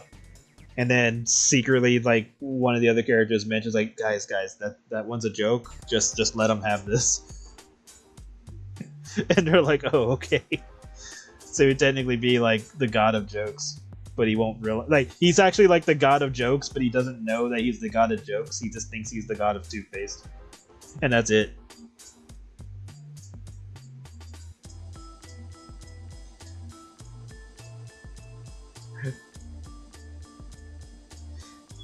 Yeah, he's either really huge or really tiny. That'd be funny. Okay, we'll have to keep that idea. We'll have to keep that in mind for the next stream. But anyway, so that's the end of this. I'm gonna end this stream in a bit.